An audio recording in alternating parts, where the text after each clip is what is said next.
चलें बेटा, हमने पढ़ना है, मेन टॉपिक है आज का हमारा, we will be studying about electric force. आप ना इसमें नोट करते जाना बेटा, साथ साथ keep your notebooks and pens ready and साथ साथ में लिखते जाओ, ठीक है, because it is going to be a very important topic today. Electric force क्या होती है?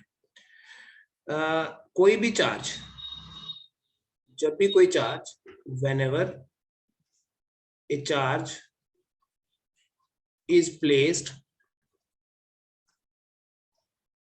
in an electric field, external electric field लिख देता हूं, मतलब उस चार्ज का अपना फील्ड भी होता है, लेकिन अगर किसी एक्सटर्नल इलेक्ट्रिक फील्ड में कोई चार्ज रखा है, whenever a charge is placed in an external electric field, field मतलब कौन सा? Electric field, it experiences a force.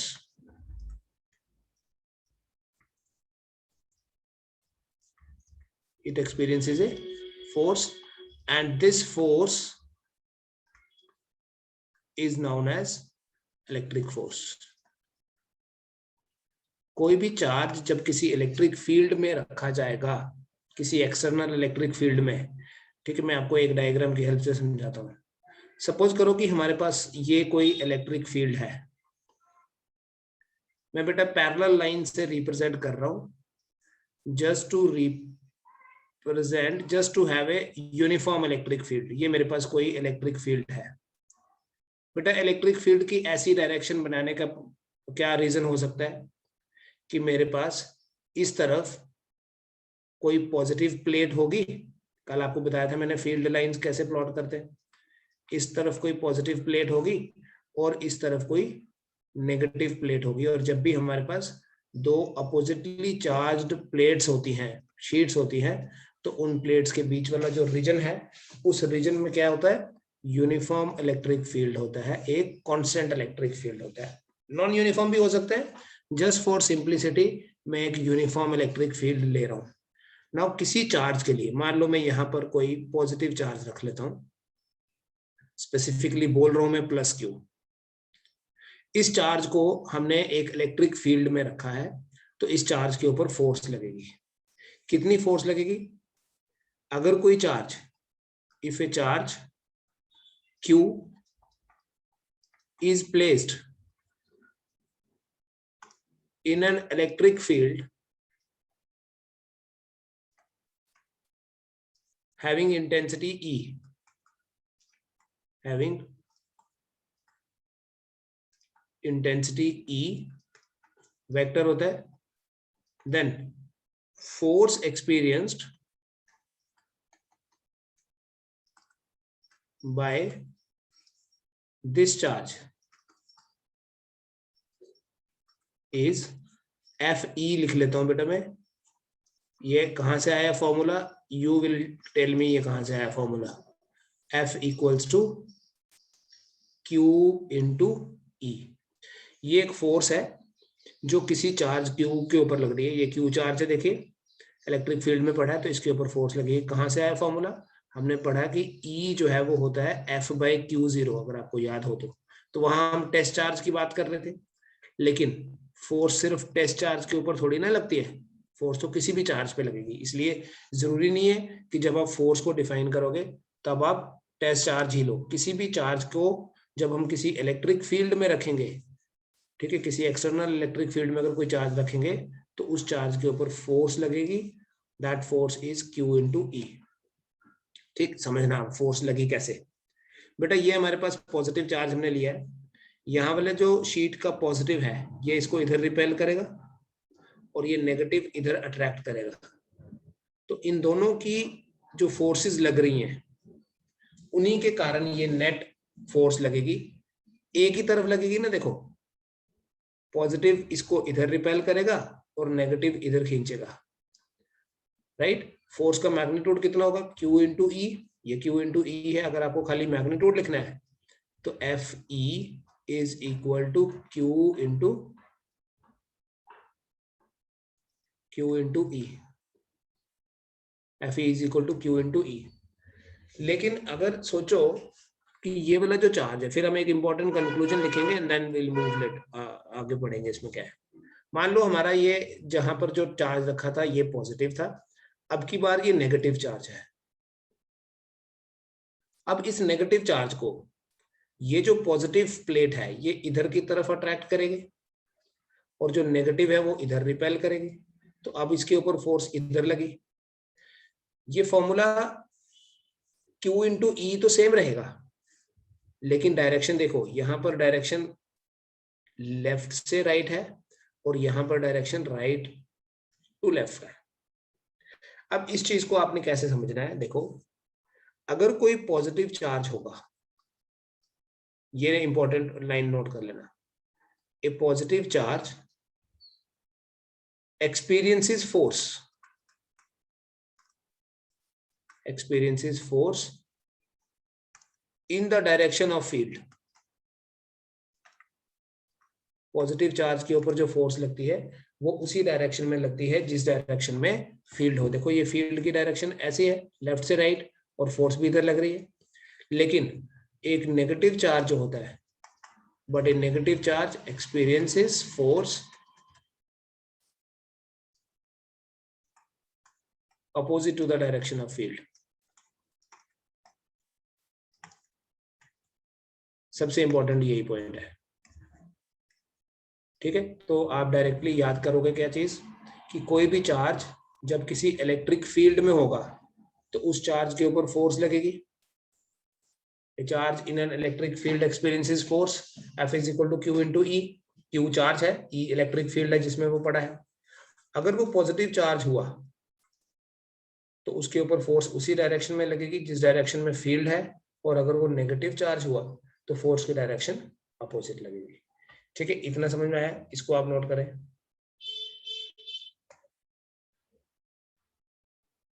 मैं एक एग्जांपल लेता हूं। सपोज मेरे पास एक सोर्स चार्ज है पॉजिटिव, इलेक्ट्रिक फील्ड ऐसा है, ठीक है, ये तो पता है ना सभी को। और कोई दूसरा सोर्स चार्ज है, वो दूसरा सोर्स चार्ज है नेगेटिव।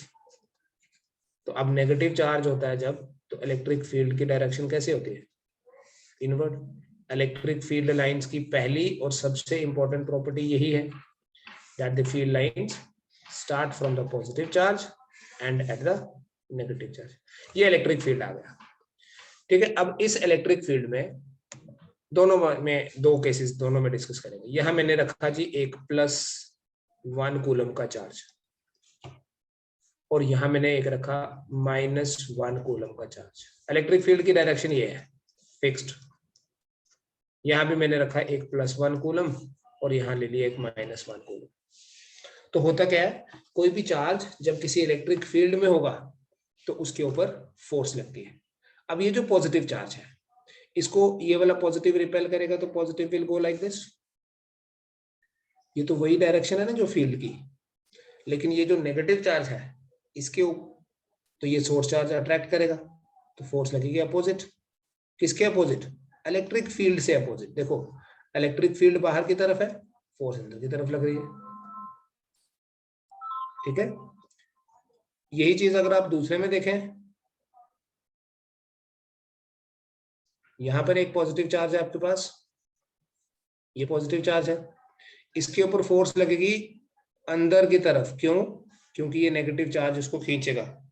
जब ये नेगेटिव चार्ज अट्रैक्ट करेगा तो इट विल बी टुवर्ड्स। और अगर sir give me one just a second, एक मिनट अभी। तो किसी पॉजिटिव चार्ज के ऊपर जो फोर्स लगेगी वो उसी डायरेक्शन में जिस डायरेक्शन में फील्ड होता है।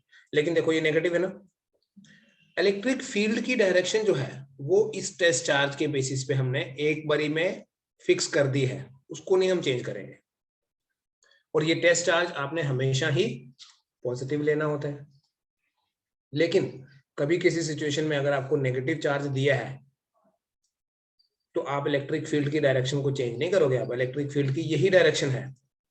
बट अगर इसके ऊपर फोर्स लग रही है, इस नेगेटिव के कारण इसके ऊपर repulsion, and that will be like this,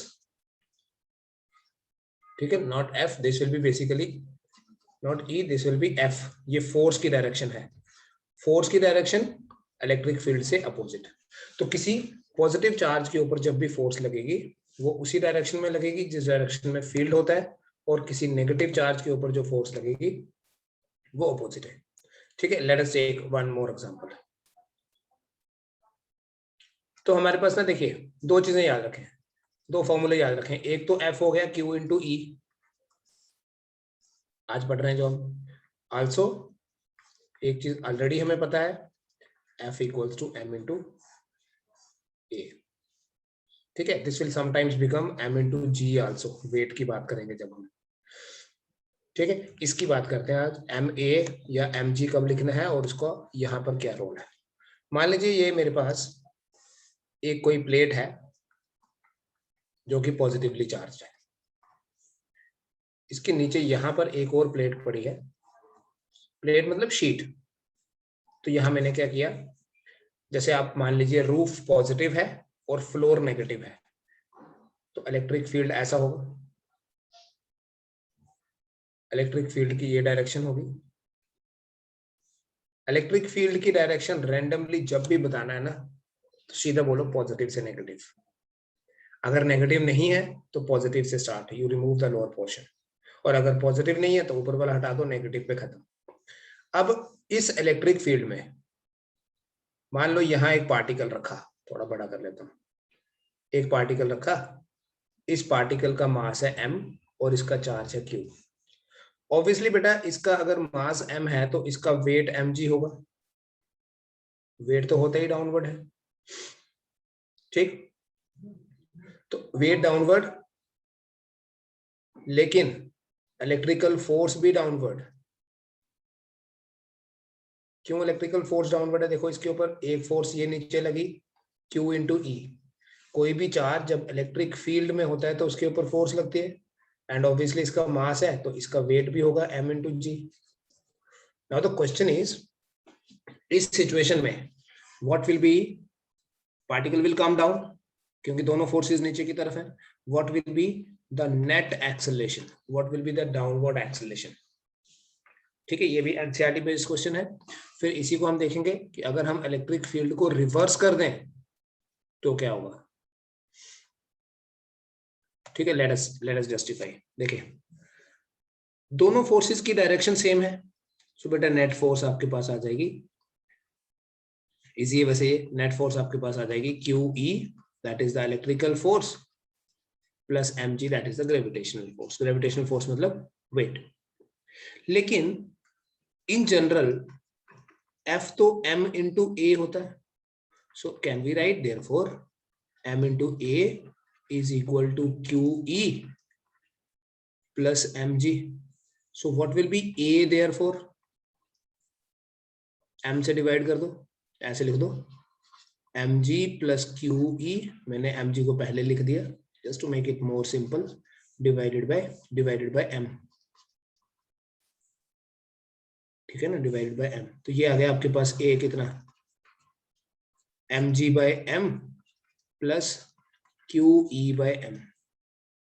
so the answer will be, ये mg, ये m और m कैंसिल हो जाएगा, तो इस सिचुएशन में आपके पास डाउनवर्ड एक्सेलरेशन होगी g plus q into E by m। ये फाइनल रिजल्ट आ गया।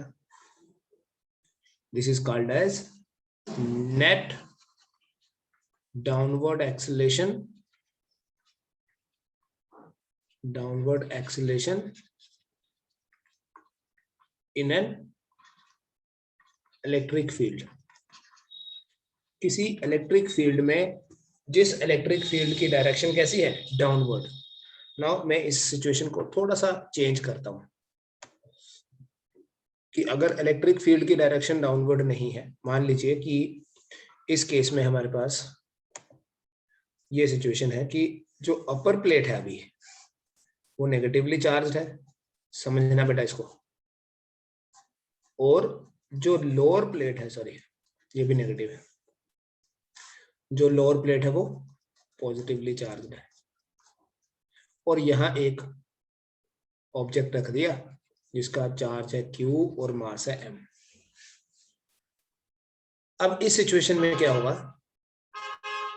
इलेक्ट्रिकल फोर्स ऊपर लगेगी। कैसे, क्योंकि इलेक्ट्रिक फील्ड की डायरेक्शन ऊपर है और हमारा चार्ज पॉजिटिव है, तो किसी पॉजिटिव चार्ज के ऊपर फोर्स उसी डायरेक्शन में लगती है जिस डायरेक्शन में फील्ड होता है। तो ये इलेक्ट्रिकल फोर्स क्या हो गई, Q into E. but the object is coming downward. Suppose it is given कि ऑब्जेक्ट नीचे ही आ रहा है, तो वेट तो हमेशा नीचे ही होता है. सो यहाँ पर अगर आपको इस सिचुएशन में नेट डाउनवर्ड फोर्स देखनी है, so net downward force will be equal to mg minus q into e. Again अगर आपको एक्सेलरेशन फाइंड करना है तो f की जगह लिखो ma, mg minus qe. तो a क्या हो जाएगा, m कैंसिल हो जाएगा, g minus qe by m. Difference पता चल गया. यहां पर जो नेट डाउनवर्ड एक्सेलरेशन है a, वो g से कम है. आप एनसीईआरटी में देखना क्वेश्चन क्या होगा कि ये एक बार इनफैक्ट ये कंपटीशन में भी आ सकता है, आपको नीट में भी आया हुआ क्वेश्चन है ये लास्ट टू लास्ट ईयर, कि इलेक्ट्रिक फील्ड को रिवर्स करेंगे तो एक्सेलरेशन क्या हो जाएगी. इलेक्ट्रिक फील्ड को रिवर्स करेंगे मतलब दोनों में कंबाइन करके बताता हूं. देखो, व्हेन E is डाउनवर्ड, जैसे पहले वाला केस था, जब इलेक्ट्रिक फील्ड की डायरेक्शन डाउनवर्ड है, when E is downward, like ऐसे जब इलेक्ट्रिक फील्ड है तो A कितना आएगा, G plus QE by M. लेकिन अगर हम इलेक्ट्रिक फील्ड को अपवर्ड कर दें तो मैं इसे A1 बोल देता हूं. अब A2 कितना आ जाएगा, G minus QE divided by M. पहले केस में जो एक्सेलरेशन है, downward acceleration, that is greater than G. A1 is greater than G but A2 is less than G. इसी डाउनवर्ड एक्सेलरेशन में अगर, ठीक है, पता चल के कैसे फाइंड करना है, फिर क्वेश्चंस भी देखेंगे इसके हम. इसी डाउनवर्ड एक्सेलरेशन में मान लो ये सिचुएशन है, ये नेगेटिव, ये पॉजिटिव, और पार्टिकल यहीं पे रुका हुआ है, इक्विलिब्रियम में है. फॉर इक्विलिब्रियम, इक्विलिब्रियम कब होगा, mg और qe बराबर, ये तो बताया हुआ है, net force would be equal to 0, and वो तभी पॉसिबल है जब डाउनवर्ड और अपवर्ड फोर्सेस बराबर होंगे. ठीक है, तो अगर आपको ये कैलकुलेट करना है, electric field required to balance a drop, तो इलेक्ट्रिक फील्ड कितना चाहिए, यहीं से आ जाएगा आपके पास, ये E equal to mg by q.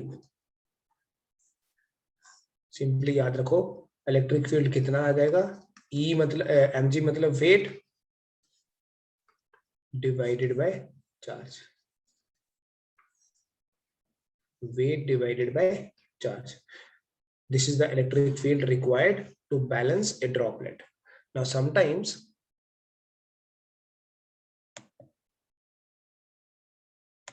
जब हमारे पास ये आ जाता है that E should be equal to mg by q, इस मास को आप लिख सकते हो डेंसिटी. सपोज कोई ड्रॉप है जिसका रेडियस है r, density into volume into g divided by q भी लिख सकते हैं, क्योंकि ये ड्रॉप अगर होगी जो कि इक्विलिब्रियम में है. क्यों इक्विलिब्रियम में है, जितना वेट उतनी अपवर्ड इलेक्ट्रिकल फोर्स लग रही है. तो अगर दिया हुआ है कि इस ड्रॉप का रेडियस r है, तो हमें पता है कि डेंसिटी क्या होता है, density rho is equal to mass divided by volume. Drop तो स्फेरिकल होती है, सो हम मास की जगह क्या लिख सकते हैं, 4/3 पाई r क्यूब इंटू रो. ये भी आपका एनसीईआरटी का एक क्वेश्चन दे दूंगा मैं आपको यहीं पे. तो आपको इलेक्ट्रिक फील्ड, जब भी बैलेंस्ड इलेक्ट्रिक फील्ड पता करना होगा, यूज द सेम लॉजिक, ये वाला, कि mg जो है that is equal to q into e. ठीक है, कोई भी चार्ज किसी इलेक्ट्रिक फील्ड में होगा तो उस चार्ज के ऊपर फोर्स लगेगी। ठीक है, चले थोड़ा सा और आगे चलते हैं फिर।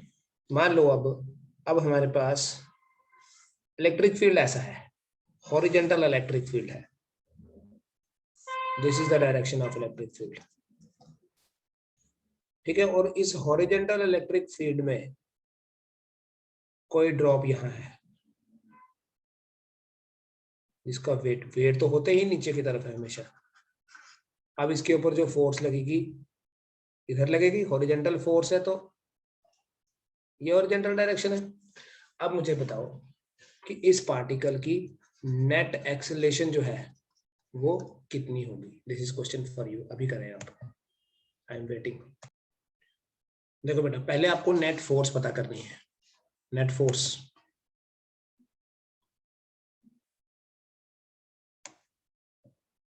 यस, वेक्टर एडिशन से ही करना है बेटा। Net force, force is a vector quantity.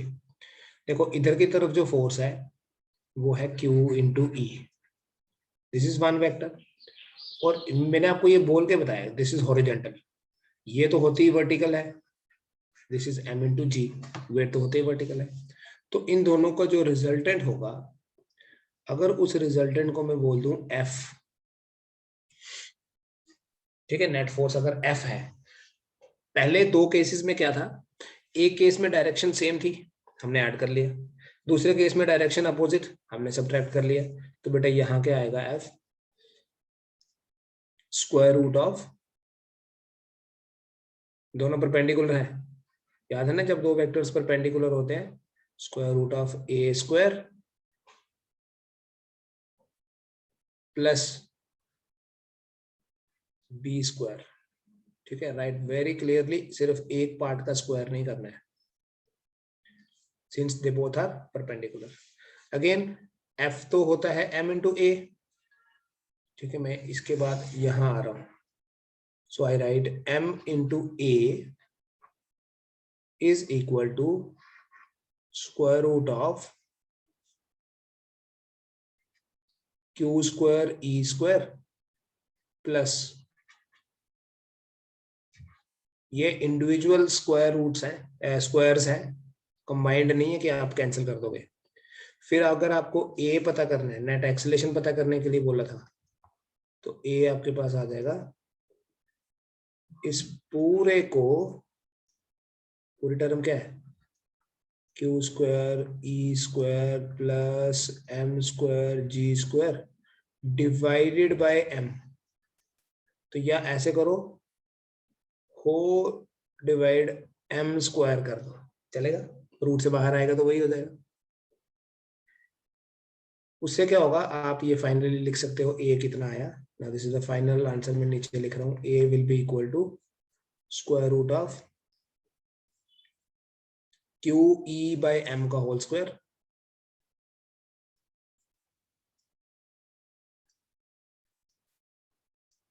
Plus ये m square cancel, g square.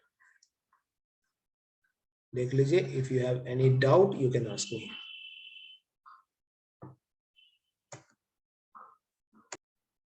Next बात करते हैं बेटा, हम पहले भी इस तरह की सिचुएशन हम डिस्कस कर चुके हैं, इक्विलिब्रियम ऑफ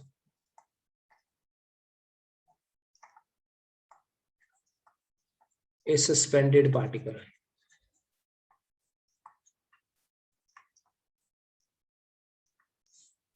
मान लो एक ऑब्जेक्ट है which is hanging from a support, एक स्फेरिकल ऑब्जेक्ट है, it is hanging from a support with the help of A thread, pendulum है जैसे।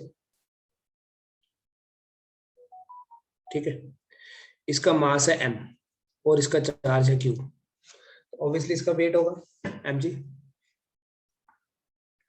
ठीक, क्या किया, यहां से हमने कोई इलेक्ट्रिक फील्ड अप्लाई कर दिया,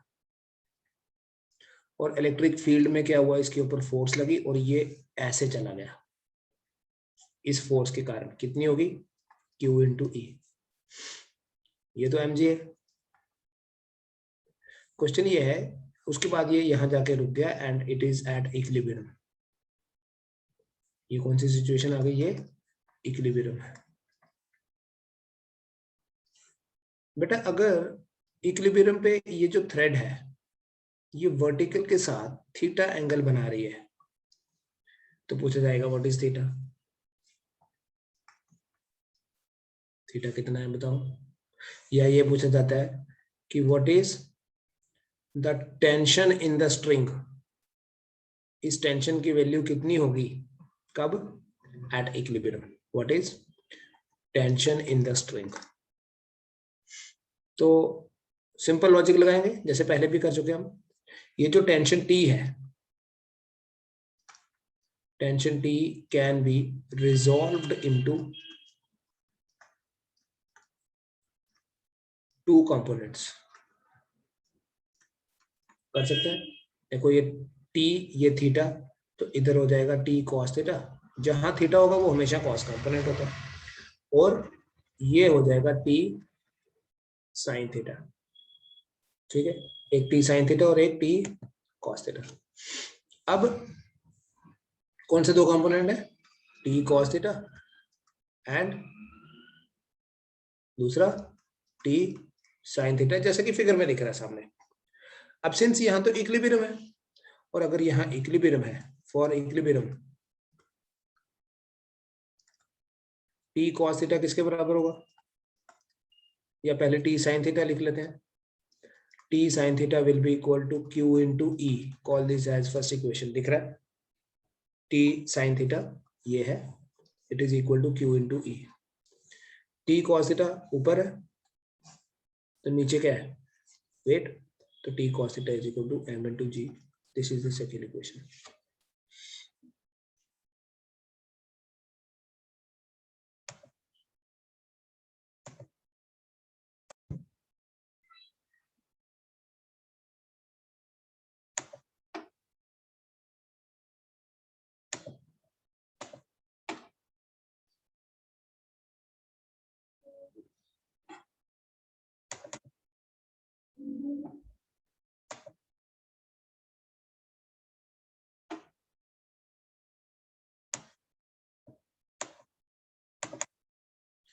ये सिचुएशन है बेटा, देख पा रहे हैं इसको आप। ये mg वेट है, इलेक्ट्रिकल फोर्स लगी तो नेट आपने निकाल दिया mg और QE का रिजल्टेंट। ठीक है, तो a कितना आ गया आपके पास। a आपके पास आ गया स्क्वायर रूट ऑफ, या m इंटू ए लिख लो पहले। m इंटू ए आ गया square root of mg square plus q into E square. फिर इसी को आपने मैनिपुलेट कर लेना।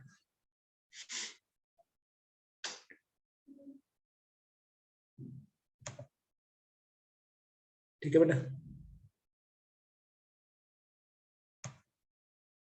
तो इस तरह से अगर आपको अब थीटा पता करना है, थीटा कैसे पता करेंगे देखो।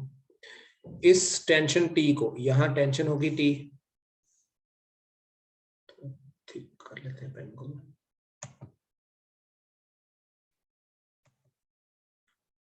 यहां जो टेंशन टी है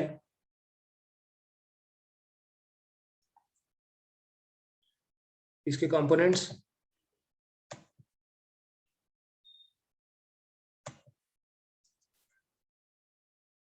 ये टी है। अगर देखो एक यहां से लाइन बना लो, ये टी है तो ये थीटा होगा because these two will be this alternate angles.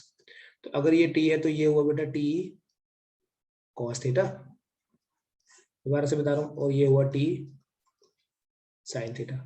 तो टी साइन थीटा जो है that is equal to Q into E, that is the first equation. और टी कॉस थीटा किसके बराबर है M into G, that is the second equation. अगर तो आपको सिर्फ थीटा ही फाइंड करना है तो डिवाइड कर लो, डिवाइड 1/2। जब 1 से 2 को डिवाइड करोगे T T cancel, tan theta आपके पास आ जाएगा क्यू ई, यहां लिख लेता हूं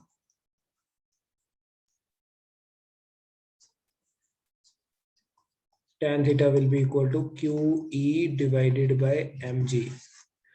ठीक है, और दूसरा अगर आपको टी पता करना है वो आपको मैंने पहले भी बताया है, दोनों इक्वेशंस का स्क्वायरिंग करके एडिंग कर दो जब दोनों इक्वेशंस का स्क्वायरिंग करोगे तो क्या बनेगा, T square equal to Q E का होल स्क्वायर, ठीक है, क्यू ई का whole square plus M G का होल स्क्वायर। तो इसको सॉल्व करके आप टी भी निकाल सकते हो, ठीक है। इस तरह से ये इक्विलिब्रियम के क्वेश्चंस भी, सस्पेंडेड पार्टिकल्स के भी आपके एग्जाम में आ सकते हैं आपको।